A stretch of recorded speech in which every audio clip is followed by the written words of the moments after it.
If you are a project manager in construction, your Monday morning usually starts before you get to the job site. It starts with a vibrating phone on your phone stand at 6:15 a.m. For most of us, one of the worst case scenarios in this business is a text message about water. I remember a project where our window procurement was months late. We were pushing forward with interior build-out with temporary protection over every opening, and the rainy season arrived. I can still remember those dark, cloudy skies, and remember feeling cold and physically soaked. My boots and socks were wet, my vest and hard hat were dripping, and my glasses were constantly smudged and fogged up. It made every task feel 10 times harder than it needed to be. You could feel the collective misery of everyone on the job site, just wet, cold, and exhausted. Standing on the deck, watching water pour down MEP penetrations floor by floor, soaking everything that my team had just built, was a moment of total powerlessness. In those moments, you aren't leading. You are just trying to survive the next 5 minutes. The physical feeling of standing in a flooding building is what happens in our mind on Monday mornings. Your building might be dry, but your headspace is flooded with noise. The texts and emails and internal friction, it creates a high-frequency hum that drowns out your ability to think. I call this Monday morning static. It's a state of mental friction where you are fighting to keep your head above water before you even have a chance to plan. Today, I want to show you the system I use to win the first 60 minutes of my week. I want to show you how to move from being a reactive manager to a strategic leader before the first subcontractor contacts you in the morning. Many project managers believe that the way to be successful is to get to site as early as possible and start putting out fires. They think being busy is the same thing as being effective. I once managed a project where I was responsible for the entire facade scope. I was siloed into my own space, and I stopped looking at how my work interacted with other critical parts of the project. I wasn't coordinating the detailing or sequencing with the MEPF or the structural trades. I was just running my own race. I eventually learned that when work happens out of sequence, it's demoralizing for the entire team. It's frustrating for the subcontractors who have to redo the work, and it creates a mess of determining who's going to pay for the rework.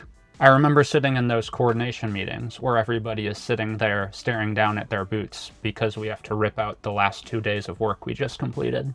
The real cost isn't just the change order, it's the emotional toll it puts on the entire team. When we aren't aligned and start working in silos, we start working against each other instead of fighting for the project. You lose focus on the big goal because you are too busy focused on your own corner. Then, tense relationships make problem solving feel nearly impossible. Communication to the field becomes messy and confusing because the team isn't sending a unified message. As an introvert, I have come to learn that my internal signal strength is my most valuable asset. If you start your day by reacting to these internal conflicts and field emergencies, you are degrading that signal before the day has even truly begun. You are spending your best mental reserves on the most trivial problems.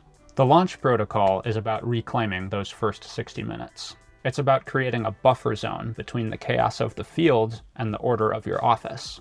I'm curious how your Mondays usually start. Are you the one setting the pace, or are you the one just responding to noise as soon as your phone turns on? Let me know in the comments what the biggest distraction is for you on Monday morning. Is it the emails, the internal team friction, or the field emergencies that seem to always pop up? Winning the week actually starts before I step into the trailer. I thrive on consistency and structure, so I make it a point to be ahead of my day. For me, that means waking up early, before the sun is even up, to handle the things that sustain me. I get my exercise and my home chores done and out of the way first thing. I do this because I feel a sense of accomplishment when I start off my day with a win for my health, but also because I know after a 10-hour day of work, I will be too exhausted to do them. I do this on the weekends too. I also use this time for a devotion, prayer, and gratitude reflection. If I didn't do these things first, it simply wouldn't happen. I am too drained by the end of the day to give it the focus it deserves. By the time I get to work, I have already won the battle for my physical and mental energy. This is where the isolation block begins for the first 60 minutes of the workday. During this time, you should not open your email. Now, as a project manager, I know you have to stay available to your superintendents to address field issues, but you cannot let your inbox dictate your direction. This is your time for alignment. You need to open up the 3-week look ahead and identify the 3 most critical activities to keep your project on the critical path. This becomes your daily big 3. I take my thought dump from my drive home the workday before and I refine it. I'm looking for the 3 big things that actually move the needle, not the 50 things that feel urgent. You have to be the one who defines what's important. Otherwise, the site will do it for you. The final step is communication. Once I have achieved clarity for the day, I send out some morning briefings. These are short 3 bullet point emails to my key subcontractors. I follow this simple format: status, need, next. Status: where are we at? Need: what do I need from you now? Next: what is the very next milestone? By sending these out early, you aren't asking them what the plan is. You're telling them what the plan is. You are clearing the static before it has a chance to build.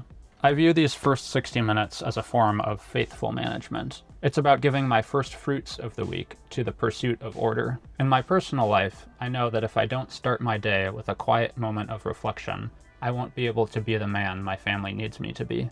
If I don't start with gratitude, I default to frustration. The same is true for my work.